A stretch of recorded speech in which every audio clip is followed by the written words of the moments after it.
Hi guys and welcome back to my channel FZ classes. तो guys आज है तारीख 19 जनवरी और है थर्सडे।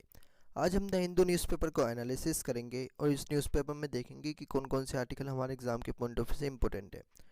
और अगर गाइस आपको इस न्यूज़पेपर का पीडीएफ चाहिए तो आप मेरे टेलीग्राम चैनल भी ज्वाइन कर सकते हैं, एफजेड क्लासेस हिंदू पीडीएफ। वहाँ से आपको डेली बेसिस पर इस न्यूज़पेपर की पीडीएफ मिल जाएगी।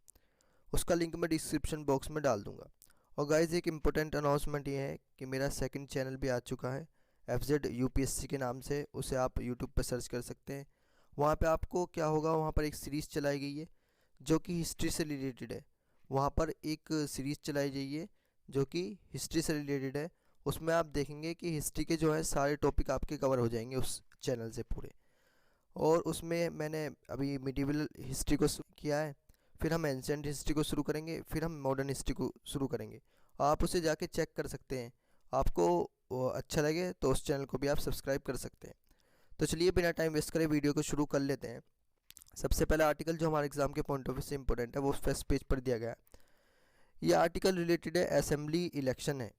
त्रिपुरा मेघालय में और फरवरी में त्रिपुरा मेघालय एंड नागालैंड में भी क्या होने वाले हैं, असेंबली इलेक्शन होने वाले हैं, जिनकी वोट जो है वो फरवरी में होंगी।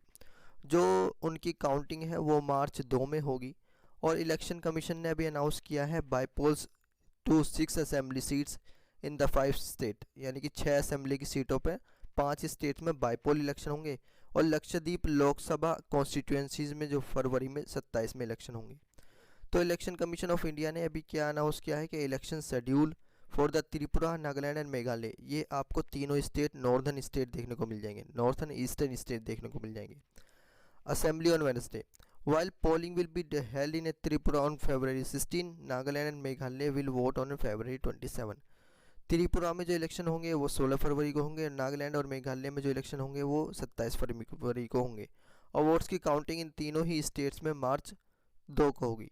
इलेक्शन कमीशन ने अनाउंस किया कि वो शेड्यूल करते हैं जो बाई इलेक्शन होने वाले हैं 6 असेंबली सीट्स पे across 5 state and by election जो होंगे लोकसभा कॉन्स्टिट्यूंसीज ऑफ लक्षद्वीप में। सारे के सारे बाई इलेक्शंस होंगे फरवरी 27 में और उनका रिजल्ट भी कब होगा, 2 मार्च को आएगा। अब हमने इशू तो जान लिया कि इलेक्शन होने वाले हैं इन 3 स्टेट में। अब इस आर्टिकल में हमारे यूपीएससी के पॉइंट ऑफ व्यू से क्या इंपॉर्टेंट है वो है इलेक्शन कमीशन। तो चलिए इसके बारे में थोड़ा सा पहले जान लेते हैं। इलेक्शन कमीशन ऑफ इंडिया एक कॉन्स्टिट्यूशनल बॉडी है, मतलब इसका कॉन्स्टिट्यूशन में भी जिक्र है। इसको एस्टेब्लिश किया गया था कॉन्स्टिट्यूशन ऑफ इंडिया के द्वारा कि ये कंडक्ट करे और रेगुलेट करे सारे के सारे इलेक्शन जो कंट्री में होंगे।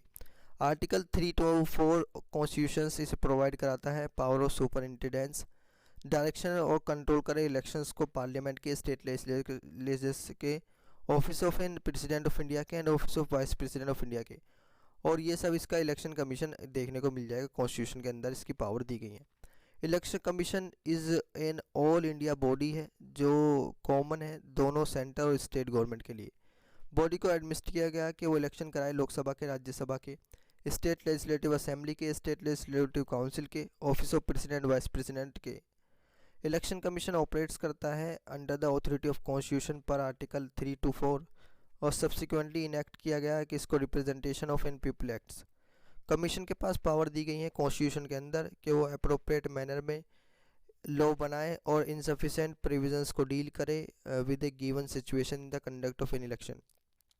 अगर बात करें कॉन्स्टिट्यूशनल अथॉरिटी की थी तो इलेक्शन कमीशन उन फ्यू इंस्टीट्यूशन में है जो फंक्शन करते हैं अपना बहुत autonomy and freedom along with the country's higher judicial, जैसे सुप्रीम कोर्ट है, यूपीएससी है और competent auditor general of India है जो कि परमानेंट कॉन्स्टिट्यूशनल बॉडी है। स्ट्रक्चर की बात करें तो कमीशन को एस्टेब्लिश किया गया था 1950 में। ओरिजिनली ओनली हेड इसके अंदर क्या था, 1 चीफ इलेक्शन कमिश्नर था। 2 एडिशनल कमिश्नर्स को अपॉइंट किया गया। कमीशन को फर्स्ट टाइम दी गई 2 और एडिशनल कमिश्नर 16 अक्टूबर 1989 में on the eve of an 1989 general election, but they had a very short tenure, उनका बहुत छोटा टेनर था जो एंड हो गए 1 जनवरी 1990 में। The election commission amendment act हुआ 1989 में जिसको अडॉप्ट किया गया 1 जनवरी 1990 में, जो जिसने टर्न किया कमीशंस को एक मल्टी मेंबर बॉडी जिसमें 3 मेंबर कमीशन को ऑपरेशन में लाया गया और उनका डिसीजन लिया गया कमीशंस के द्वारा मेजोरिटी वोट से। कमीशन की अगर बात करें तो कमीशन सर्व करता है, इसका सेक्रेटरीट जो लोकेटेड है वो न्यू दिल्ली में, ये आपको याद रखना है। इलेक्शन कमिश्नर एसिड होते हैं किसके द्वारा? डिप्टी इलेक्शन कमिश्नर, जो जनरली आईएएस ऑफिसर होते हैं। Further assisted by and director general, DG, principal secretariat and secretariat and under secretariat. अब इनका टेन्योर क्या होता है इलेक्शन कमिश्नर्स का? तो टेन्योर ऑफ इलेक्शन कमिश्नर वो इंडियन कॉन्स्टिट्यूशन में प्रिस्क्राइब्ड ही नहीं है, मतलब इंडियन कॉन्स्टिट्यूशन में वो लिखा नहीं गया। हावेवर अगर बात करें election commission, condition of service of election commissioner और and transaction of business act 1991 की, तो चीफ इलेक्शन कमिश्नर और इलेक्शन कमिश्नर अपना जो पोस्ट है उसको होल्ड कर सकते हैं for the term of in 6 year और up to the age of 65 year, जो भी जल्दी हो जाए, from the date on which he and she assume his her office. अब इसका रिमूवल कैसे हो सकता है ऑफिस से? तो chief election commission of India can be represented remove from their office. ऐसे ही ये ऑफिस से इनका रिमूव हो सकता है, जैसे रिमूवल ऑफ जज ऑफ सुप्रीम कोर्ट होता है, विच रिक्वायर्स रिजोल्यूशन, जिसमें एक रिजोल्यूशन की ज़रूरत पड़ेगी जो पास होगा पार्लियामेंट ऑफ इंडिया के द्वारा, जिसमें 2/3 मेजोरिटी चाहिए दोनों हाउसेज में, लोकसभा में राज्यसभा में, on the ground of proved misbehaviour and capacity. Other chief election commissioner remove होते हैं प्रेसिडेंट ऑफ इंडिया के द्वारा on the recommendation of an chief election commissioner.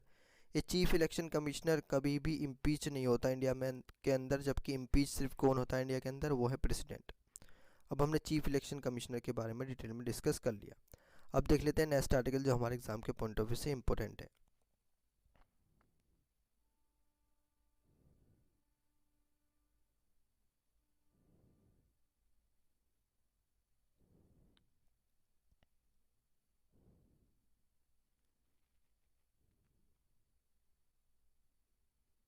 हाँ, नेक्स्ट आर्टिकल जो हमारे एग्जाम के पॉइंट ऑफ व्यू से इंपॉर्टेंट है वो 5th पेज पर दिया गया है।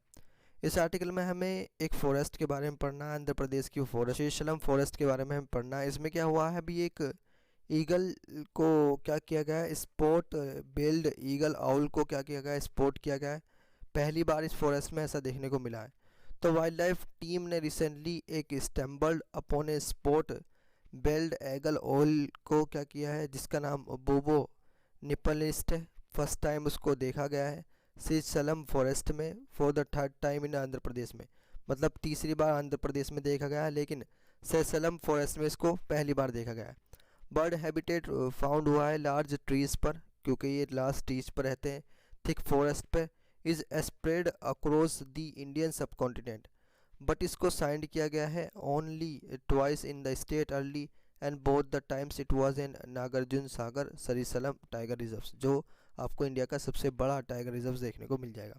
मतलब ये 2 बार कहाँ पर मिले हैं? एनएसटीआर में मिले, नागार्जुन सागर सरिसलम टाइगर रिजर्व में मिले, लेकिन ये तीसरी बार जो है, और ये फर्स्ट टाइम है जब आंध्र प्रदेश के सेशलम्स फॉरेस्ट में इसको स्पॉट किया गया है। अब हमने इशू तो जान लिया, इस आर्टिकल में हमें क्या देखना है? फॉरेस्ट के बारे में, वो है सेशलम फॉरेस्ट। तो चलिए इसके बारे में थोड़ा सा जान लेते हैं। सेशलम हिल्स, और जैसे कि सेशलम क्या फॉरेस्ट, ये highly range is part of Eastern Ghats हैं साउदर्न आंध्र प्रदेश में, in the south state eastern India. Seshachalam hill जो हैं वो रेंज करती हैं predominantly present in Tirupati district of Rayalaseema region in the Andhra Pradesh. अब इसकी रिलीजियस सिग्निफिकेंस है तिरुपति डिस्ट्रिक्ट की। तिरुपति एक मेजर हिंदू पिलग्रिमेज टाउन है जो हिल्स में लोकेटेड है। हिल्स कंटेन करती हैं 7 पीक्स, नेमली जैसे अंजंदरी, गुरु दादरी, नारायणद्री, नीलांद्री, सेजेंद्री और वेंकद्री और and Vrishabhadri, highest at about 600 metre above sea level. Sea peaks are said to represent the 7 hoods of an Lord Adisha, king of an serpents in Hindu mythology. National Park is also located in these regions. The famous natural arc Tirumala Hills is also part of an Sesalam Hills, जो dates होती हैं back to the period in the middle and upper Proterozoic era. अब इसको protective reserve forest कब बनाया गया? तो 2010 में इसको डेजिग्नेट किया गया है एक बायोस्फीयर रिजर्व्स, और इसके पास लार्ज रिजर्व्स था ऑफ रेड सैंडलवुड्स, मतलब यहाँ पर चंदन की लकड़ी भी मिलती हैं जो यूज़ होती हैं मेडिसिन्स में, शॉप्स में, स्पिरिचुअल्स किसमें, रिचुअल्स में। अब हमने सेरेस्चलम फॉरेस्ट के बारे में भी देख लिया। अब देख लेते हैं नेक्स्ट आर्टिकल जो हमारे एग्जाम के पॉइंट ऑफ व्यू से इंपॉर्टेंट है।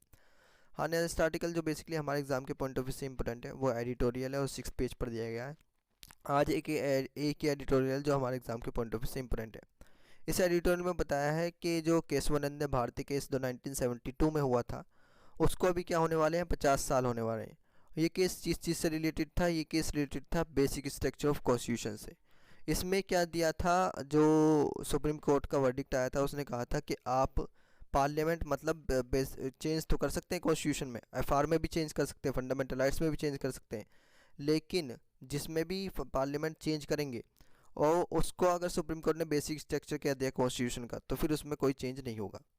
तो ऑथर ने बताया है कि अभी 50 साल होने वाले हैं जो सुप्रीम कोर्ट ऑफ इंडिया ने डिलीवर किया था अपना verdict Kesavananda Bharati case versus state of Kerala में।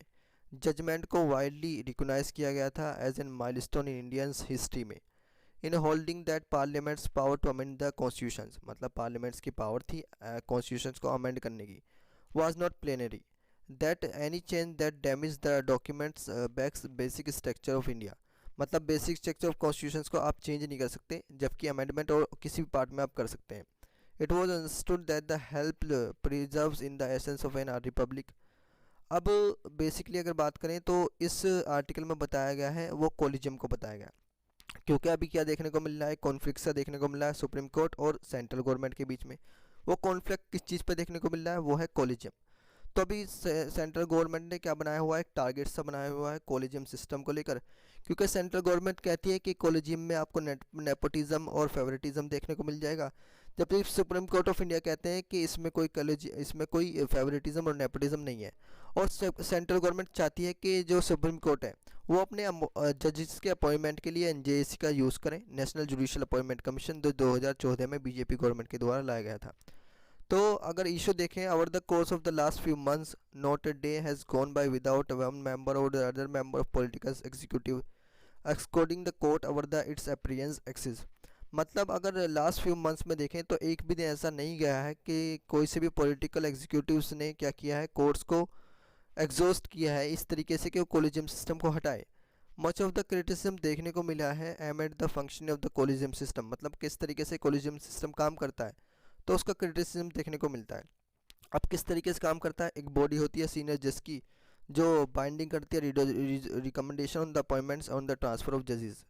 Union minister of law and justice Kiren Rijiju, इनका भी अभी स्टेटमेंट आया था, कल इनका स्टेटमेंट आया था कि इंडिड द मिस्टर धनकर have repeatedly doubt the court जजेस इन 2015 it in which it stuck down efforts to replace the collegium system NJC, मतलब 2015 से इसको बात चली है कि NJC को लाया जाए और इसको हटाया जाए।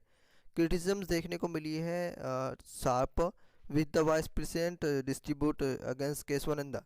तो वाइस प्रेसिडेंट ने क्या कहा, केशवानंद भारती के इसको लेकर बात कही है। फाउंडेशन ऑफ कॉन्स्टिट्यूशन की बात करें तो where to we to in begin with elementary promise with that India's constitutions as originally adopted comprises a set of principles that together lend Indian identity. We will see that the nation's duties for the basic structure doctrine is not difficult to grasp। मतलब ये difficult सा है कि आप basic structure of constitutions को change करें जबकि आप कोलिजियम सिस्टम को ही चलते रहना दें। तो अब हमने ये एडिटोरियल भी देख लिया, अब देख लेते हैं नेक्स्ट आर्टिकल जो हमारे एग्जाम के पॉइंट ऑफ व्यू से इंपॉर्टेंट है। हाँ, ये जो एडिटोरियल है बेसिकली मैं आपको इनके बारे में थोड़ा सा बता दूं कि ये एडिटोरियल जलाईकट्टू के बारे में बात करता है, जो आंध्र प्रदेश में एक गेम होता है, उसके ऊपर बहुत दिनों से बात चल रही है और उसको हमने डिटेल में डिस्कस भी कर लिया था। ये किस चीज़ पर बात करता है कि वहाँ पर जो एनिमल्स पे क्या हो रहा है, एनिमल्स पर अत्याचार हो रहा है, एट्रोसिटीज़ हो रही हैं, उस चीज़ के ऊपर ये बात करता है। अब नेक्स्ट आर्टिकल जो हमारे एग्जाम के पॉइंट ऑफ व्यू से इंपॉर्टेंट है उसको देख लेते हैं। हाँ, नेक्स्ट आर्टिकल जो हमारे एग्जाम के पॉइंट ऑफ व्यू से इंपॉर्टेंट है वो नेक्स्ट पेज पर दिया गया है।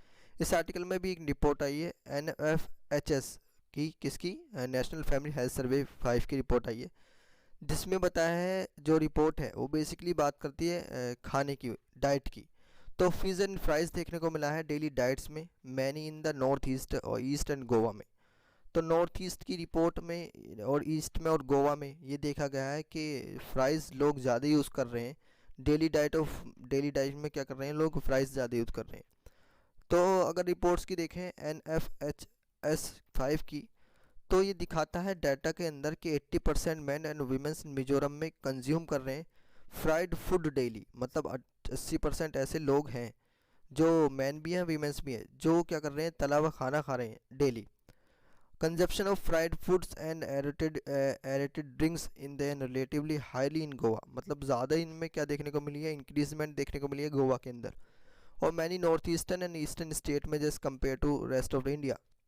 According to data from the national family health survey conducted till in 2019-21 से डाटा कंडक्ट किया गया था। अकॉर्डिंग टू द सर्वे अगर बात करें तो over 22% man drunk aerated drinks, मतलब 22% लोग क्या कर रहे हैं, ड्रंक कर रहे हैं daily in the Goa, while close to 10% women did in Assam, मतलब 10% ये काम कर रहे हैं असम में भी देखने को मिल रहा है, जो वीमेंस बेसिकली क्या कर रहे हैं, ड्रंक कर रहे हैं एरेटेड ड्रिंक्स। अब हमने इशू तो जान लिया, अब इस आर्टिकल में हमें क्या देखना है, हमें देखना है ये आप बार बार सुन, आपको क्वेश्चन में उठ रहा होगा NFHS ये है क्या, तो हमारे यूपीएससी के पॉइंट ऑफ व्यू से इंपॉर्टेंट है। तो चलिए इसके बारे में थोड़ा सा जान लेते हैं। NFHS को देखें तो नेशनल फैमिली हेल्थ सर्वे एक इंडियन वाइड सर्वे है जो कंडक्ट किया जाता है ministry of health and family welfare के द्वारा। किसके द्वारा कंडक्ट किया जाता है, ministry of health and family welfare के द्वारा, गवर्नमेंट ऑफ इंडिया। एक इंटरनेशनल इंस्टीट्यूट है, population science serving as a nodal agency है इसकी। हिस्ट्री इसकी क्या है, 1992 में 93 में फर्स्ट राउंड हुआ था नेशनल फैमिली हेल्थ सर्वे का, जिसको कंडक्ट किया गया था 3 फेजेस में। इसका मेन ऑब्जेक्टिव क्या है, सर्वे को कलेक्ट करें reliables and update information on fertility, family planning, mortality, maternal and child health पर। सब्सिक्वेंटली इसके 4 अदर जो राउंड्स थे उनको कंडक्ट किया गया 1998 से 2015 तक। लेटेस्ट बिंग NFH5SS5 है जो अब आया है, जिसने स्टार्ट किया था अपने सर्वे 2019 से 21 तक। हावेवर इसको कोविड-19 में तो लॉकडाउन के द्वारा इसको थोड़ा रोक दिया गया था। एवेंचुअली जो नेशनल फैमिली हेल्थ सर्वे 5 है, इसकी फाइंडिंग रिलीज़ हुई हैं दिसंबर 2020 में। इसकी फाइंडिंग में देखें तो मिनिस्ट्री ने सेटअप किया एक टेक्निकल एक्सपर्ट ग्रुप कि वो इम्प्रूव करें इंडिकेटर्स पर्टेनिंग हुए malnutrition, stunting, anaemia and C sections delivery ज़्यादा देखने को मिली है। अगर लिस्ट ऑफ सर्वे की देखें तो नेशनल फैमिली हेल्थ सर्वे फर्स्ट जो हुआ था वो 1992 से 93 में हुआ था, और नेशनल फैमिली हेल्थ सर्वे सेकंड जो हुआ था वो 1998 से 99 में हुआ था। नेशनल फैमिली हेल्थ सर्वे 3 जो हुआ था वो 2005 से 6 में हुआ था, और 4 जो हुआ था 2015 से 16 में हुआ था, और जो अभी रिसेंटली हुआ है जिसके हिसाब से डाटा आया है नेशनल फैमिली हेल्थ सर्वे 5 वो 2019 से 2021 में हुआ है। ये लेटेस्ट सर्वे है। अब हमने NFHS5 के बारे में भी देख लिया, अब देख लेते हैं नेक्स्ट आर्टिकल जो हमारे एग्जाम के पॉइंट ऑफ व्यू से इम्पोर्टेंट है।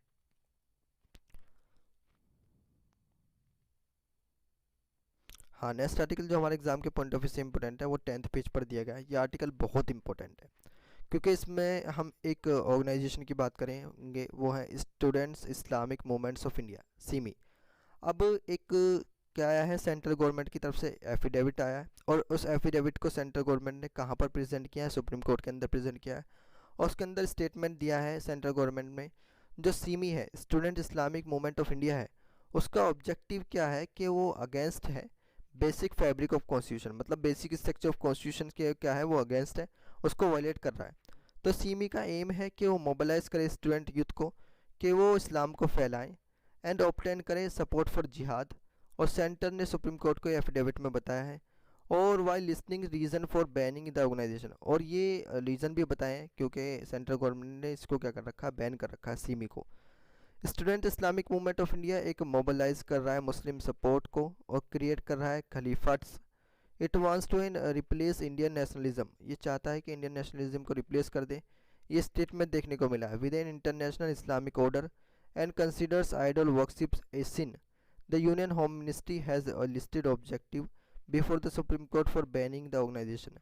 A petition seekings to an revoke in July 2019 में एक petition डाली गई थी on the ban on the Islamist SIMI as an unlawful activities association under the Unlawful Activities Prevention Act 1967 came before a bench led by Justice Sanjay Kishan Kaul on Wednesday. The court adjourned the hearing, और court ने क्या करा था, hearing को adjourn कर दिया था।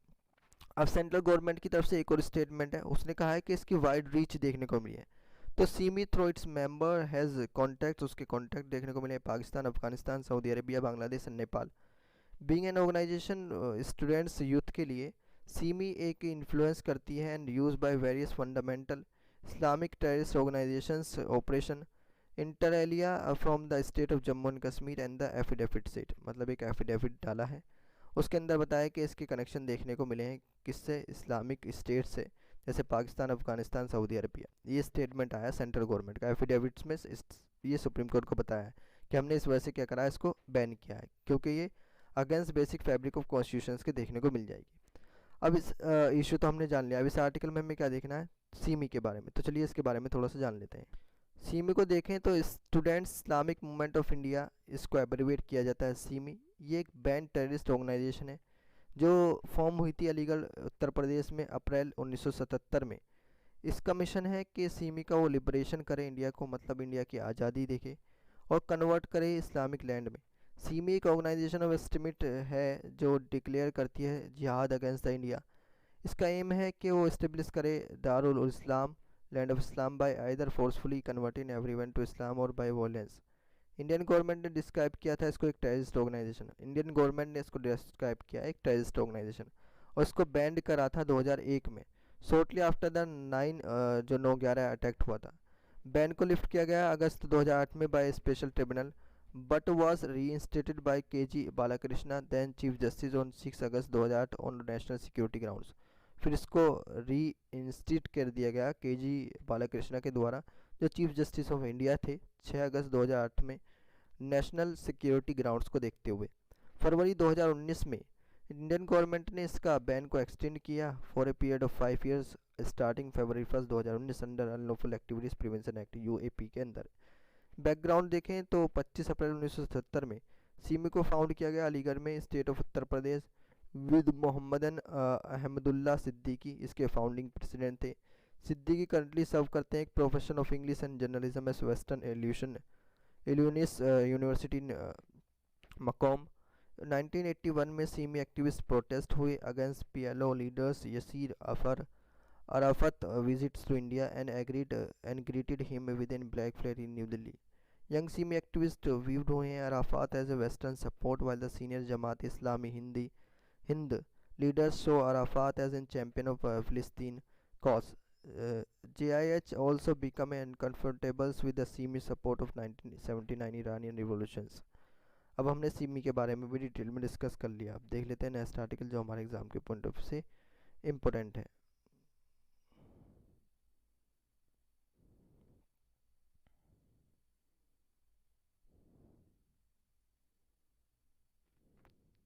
हाँ, नेक्स्ट आर्टिकल जो हमारे एग्जाम के पॉइंट ऑफ व्यू से इम्पोर्टेंट है वो 12th पेज पर दिया गया है। ये आर्टिकल बहुत इंपॉर्टेंट है और न्यूज़ में दिया गया है। इसमें बताया गया है कि जो रिपोर्ट्स आई है एक ASER की, मतलब annual status of educational report 2022 की है, इसे प्रथम भी बोलते हैं।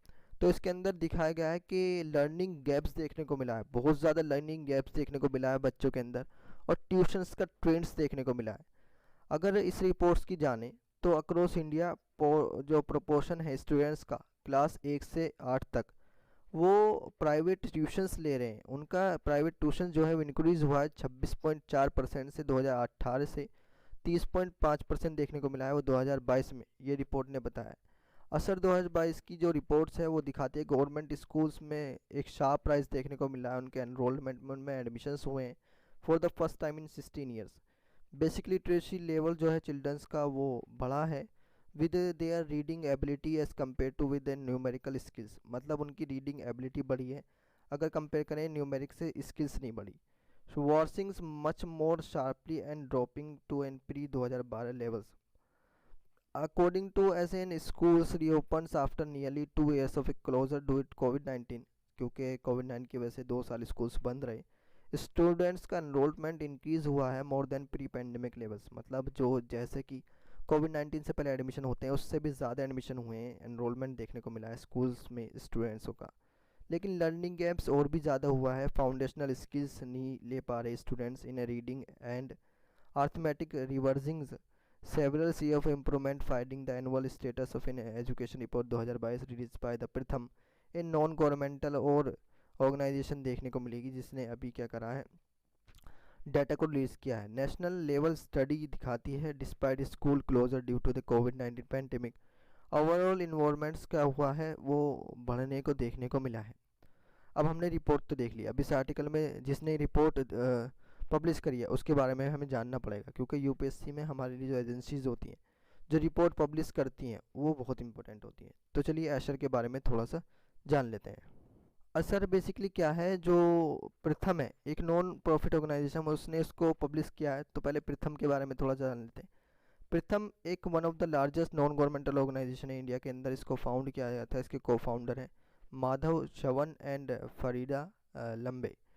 इसका वर्क है कि ये काम करे इक्वलिटी एजुकेशंस के प्रति और under privilege children India. Establish की हुई थी ये मुंबई में 1994 में। प्रोवाइड कराए प्री स्कूल एजुकेशन चिल्ड्रंस को इन स्लम्स।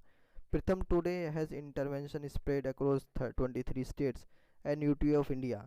एंड ये सपोर्ट करती है chapter in the US, UK, Germany, Sweden and Australia.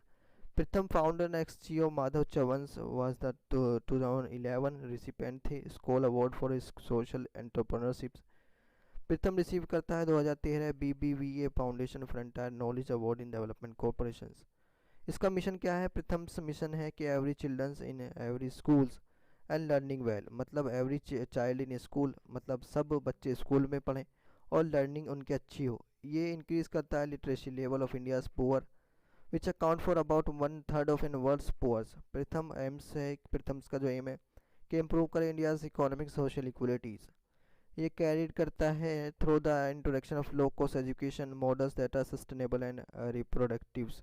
इसका काम क्या है? ये annual status of educational report publish करता है। उन्हें हाउस होल्ड बेस्ड सर्वे ये कलेक्ट होता है information of children schooling status and basic learning outcomes almost every rural district in the country. ASER survey करता है कि न्यू एनॉर्मस पार्टिसिपेटिंग एक्सरसाइज जो इन्वॉल्व होती है about 500 organisation and upwards of 25,000 voluntary every year since 2005। As part of survey estimates हुआ है कि children's schooling and learning status generate हुआ है डिस्ट्रिक्ट्स में, स्टेट में, नेशनल लेवल्स पर। असर ओनली एनुअल सोर्स है डाटा का on children's learning outcomes available in India today. अब हमने असर के बारे में भी डिटेल में डिस्कस कर लिया और प्रथम के बारे में भी देख लिया, जो एक नॉन प्रॉफिट गवर्नमेंट ऑर्गेनाइजेशन है जिसने डाटा को रिलीज़ किया है। अब देख लेते हैं नेक्स्ट आर्टिकल जो हमारे एग्जाम के पॉइंट ऑफ व्यू से इंपॉर्टेंट है। तो गाइज आज ये आर्टिकल थे जो हमारे एग्जाम के पॉइंट ऑफ व्यू से इंपॉर्टेंट थे। वीडियो अच्छी लगे तो वीडियो को लाइक करें एंड चैनल को सब्सक्राइब करें और गाइज इसे अपने फ्रेंड सर्कल में ज़रूर शेयर करें जिससे उनकी भी हेल्प हो सके। तो चलिए मिलते हैं नेक्स्ट वीडियो में, तब तक के लिए थैंक यू, जय Hind and never give up.